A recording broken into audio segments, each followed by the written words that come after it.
India dethroned Indonesia, who were 14-time champions of the Thomas Cup, to become the champions this year. I am joined by one of the history makers from that team at this hour, Kidambi Srikanth, former world number one. Srikanth, thank you very, very much for joining us. Have you managed any sleep since then? Thank you so much. Yeah, I did get a good night's sleep. And what did you guys do after that? Because HS Pranoy, we were talking to him before the final. He said we will have a party and we'll keep the videos to ourselves. We are not going to release them to the public. We haven't really partied. We went out for a team dinner. That's it. We haven't really partied much. Srikanth, we've heard about you being a homesick boy and you don't like traveling that much. But being with a team, does that help you to perform even better? Because then you are with others as well and not that much homesick? I think I kind of used to traveling now because, after the lockdown, the last 6 months, it has been very tough, last year, I think I played about 9 or 10 tournaments and I was traveling continuously for 3 months. So, so it was really tough, but, now to travel as a team, to be part of a team and then to, have lunch, dinner and breakfast as a team, it's a different experience, which doesn't usually happen in badminton. And all of us really enjoyed being as a team. And it's a different experience. And the icing on the cake is that we won this tournament. You won this tournament and you beat 14-time champions Indonesia when you were to take on Indonesia and Malaysia and Denmark, the powerhouse, so-called powerhouses in badminton. Were there times when you had to strategize a lot? You had to speak to each other about team selection as well? Definitely, we made sure that we talk before and after matches, just to keep that team spirit going. We spoke, we had team meetings every day, and then we really told each other that even if you, in some of the matches, say like Lakshya lost, 1 or 2 of his matches, and then we went and told him that we still believe in you, you can do it. And then Satwik Chirag, they've lost one of their matches against Chinese Taipei. We spoke, we told them that we still believe in them and then they can do it for us in the next matches. And I think all these kinds of team meetings really did help because if you see when it did really matter, Lakshya pulled off his first single. And then Satwik Chirag, won their double. So, it like everyone just, played their part and, just very happy that I had the opportunity, that I had the privilege to finish off the tournament with a win. Kidambi, a lot of people wanted me to ask you this question, and particularly your fan, about your jump smashes, which probably in the future will become your NFT. Please tell us and tell your viewers about your jump smashes and how do you make them possible? Yeah, it's with practice. It comes with a lot of practice.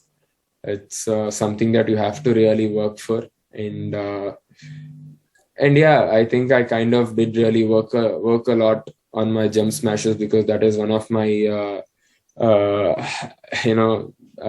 the positive about my game or the advantage that I have in my game. So I really did work a lot on it, and I'm just happy that I'm able to execute it well. Srikanth, which, according to you, was the most difficult match for you in this tournament? Every match was really tough. If you actually see, when I played semis against Antonsen, he is currently world number 3 and has been doing really well. And it was very tough. It was a 3-setter. And again in the final, against Christie, I lost to him the last time I played him. So I had to forget all of that and then really get on court and play my best badminton. And every player did really well in the last few months, and all of them are in, say, top 8 of the world. It was a challenge, and every match was tough. Let me ask you this. Now, you have been the former world number one, and there was a long period when you got injured. You were also out of the Olympics team with these two back-to-back wins, World Championship, and this, you may have buried the Olympic ghost. But tell us and tell our viewers, what is the difference between the Srikanth of then and the Srikanth of now? See, then it was kind of a Srikanth with an injury, and now Srikanth with a lot of confidence. but yeah, see, also I haven't really. It's not me not qualifying for the Olympics, but it's the other way around. I haven't qualified because the tournaments didn't happen. Right. Before the Olympics, I think about 8 to 10 tournaments got cancelled, and I only needed about, say, 5,000 or 6,000 ranking points, and if I would have played 2 semi-finals, I would have got them, or probably 1 semi-final, I would have got them. But the tournaments itself didn't happen, and I couldn't really do anything. Nothing was there in my hands. So it was not like I didn't qualify, but it's the uncontrollable situations. The situations that you couldn't qualify. Srikanth, I have to ask you quickly 2 last questions. We spoke to your father just after your magnificent achievement, and he said that the TV at home is broken. He doesn't watch your matches. He only follows them at times, the scores. Have you spoken to him, and what did he have to tell you? Yeah, I spoke to him. I spoke to my brother. I spoke to my dad. I spoke to my mom. So yeah, they were all very happy.